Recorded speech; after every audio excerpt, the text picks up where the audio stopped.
Projection projection हम जब use करते हैं जब हमें स्पेसिफाई करना हो किसी एट्रीब्यूट को और सिर्फ उसी को एक्सट्रैक्ट उसी के अंदर मौजूद वैल्यूज को आप एक्सट्रैक्ट करके लेकर आएंगे। ठीक है, बाकी यहाँ पे भी डुप्लीकेट्स एलिमिनेट कर दिए जाएंगे। जो भी एट्रीब्यूट यहाँ पर आप एट्रीब्यूट्स डिफाइन नहीं करेंगे प्रोजेक्शन लिस्ट में, ये आपके पास प्रोजेक्शन लिस्ट कहलाती है। ये आ गया आपके पास प्रोजेक्शन का ऑपरेटर, ये आप डिफाइन करेंगे। फिर आप यहाँ पर बताएंगे लिस्ट, प्रोजेक्शन लिस्ट के कौन कौन से कॉलम्स हैं जो कि रखने हैं, रिजल्ट सेट का पार्ट जिन्हें होना है, और टेबल का नाम ऑफ कोर्स आपके रिलेशन का नेम आएगा।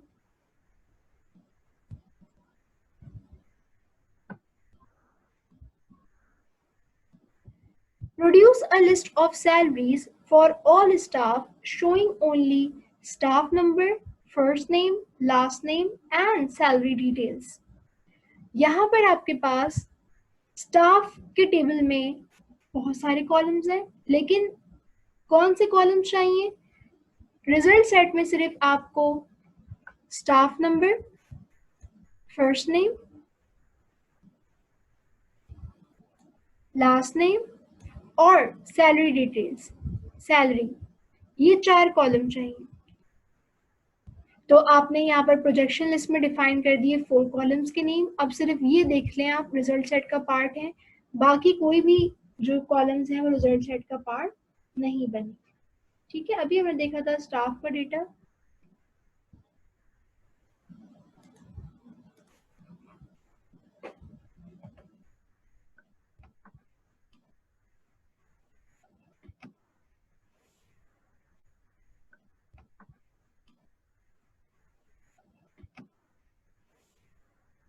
तो उसमें से सिर्फ ये 4 कॉलम्स आ जाएंगे, बाकी कॉलम्स अनवांटेड कॉलम्स डिलीट हो जाएंगे फ्रॉम रिजल्ट सेट।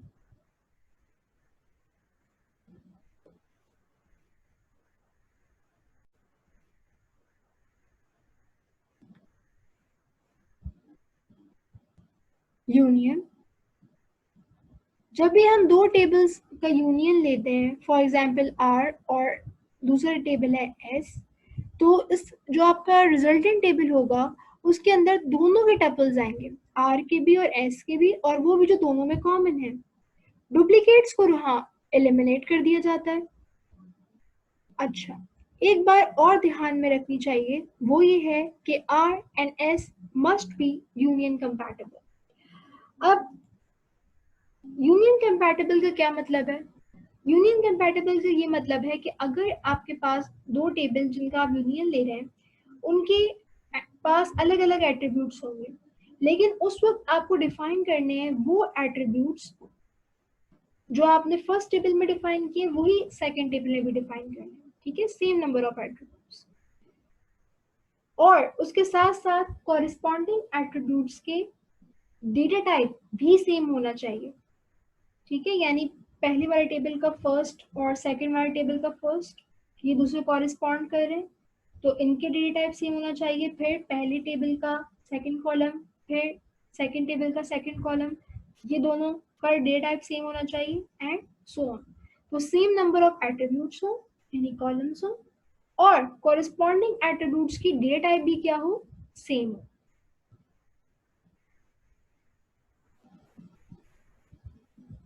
ये जरूरी है कि दोनों टेबल जिनका आप यूनियन ले रहे हैं they should be union compatible. Example, list all cities where there is either a branch office or a property for rent।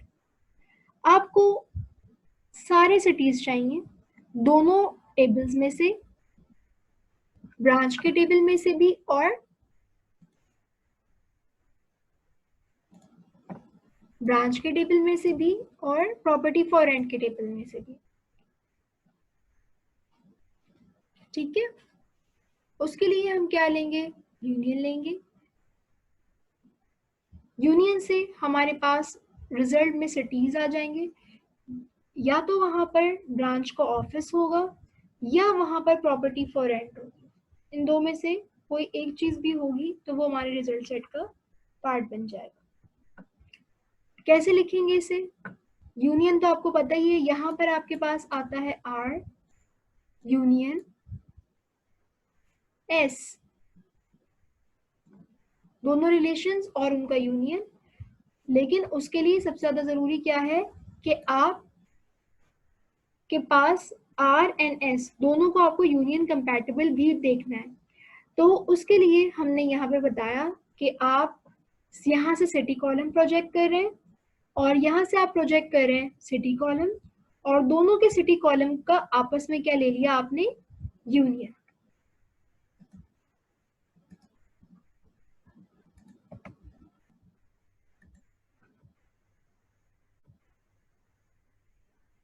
तो ब्रांच के टेबल में आपके पास कौन सी वैल्यूज हैं?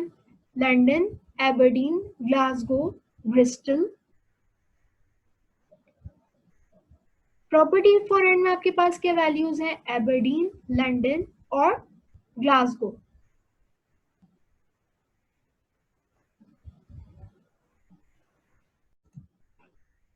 तो ये सारी वैल्यूज जो है वो क्या बन गई? आपके रिजल्ट सेट का पार्ट बन गई।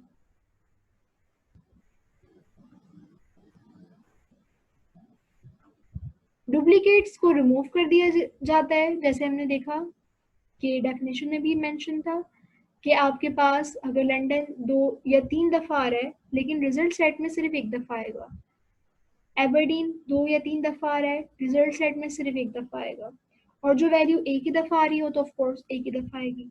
ठीक है। Set difference.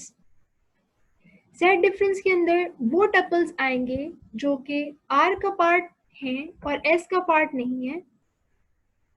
Are and S must be compatible, यहां पर भी कंपैटिबल होना जरूरी है। Example, list all cities where there is a branch office but no properties for rent। Branch office तो हो उन सिटी में लेकिन प्रॉपर्टी फॉर रेंट ना हो। ठीक है, यानी वो वैल्यूज जो कि आर का पार्ट है लेकिन एस का पार्ट नहीं है। तो आपके पास आ गया branch, set difference, property for rent, और इन्हें आपने कंपैटिबल भी रखना है। तो आपने बताया कि कौन सी सिटी कौन से कॉलम को प्रोजेक्ट करें? सिटी को। ठीक है, दोनों में से। अच्छा जी, तो ऐसी कौन सी वैल्यूज हैं जो कि ब्रांच का पार्ट तो है, प्रॉपर्टी फॉर रेंट का नहीं है? ब्रिस्टल, अभी हमने पहले भी यहाँ पर देखा है।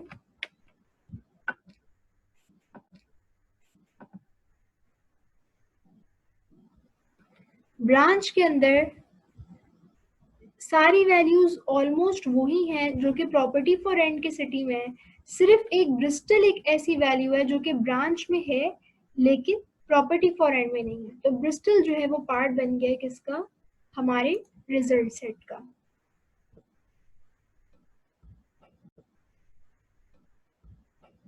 Intersection, it defines a relation consisting of the set of all tuples that are in both R and S। दोनों में होने चाहिए, R में भी और S में भी, कॉमन। यहां पर भी R and S must be compatible। Basic operation से किस तरह से एक्सप्रेस किया जाता है आपको सामने मेंशन्ड है इक्वेशन।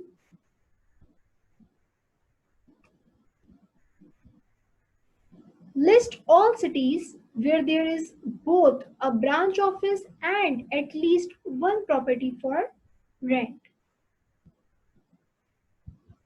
आपको वो सिटी की वैल्यूज चाहिए जहां पर दोनों हो, ब्रांच ऑफिस भी हो और प्रॉपर्टी फॉर रेंट भी हो।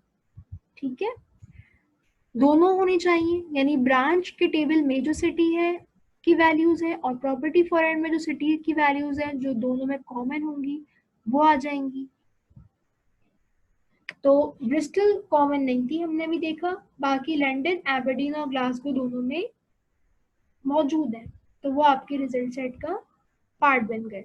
Again they must be compatible, तो आपने लाजमी साथ में प्रोजेक्शन यूज किया है और कॉलम का नेम दिया है।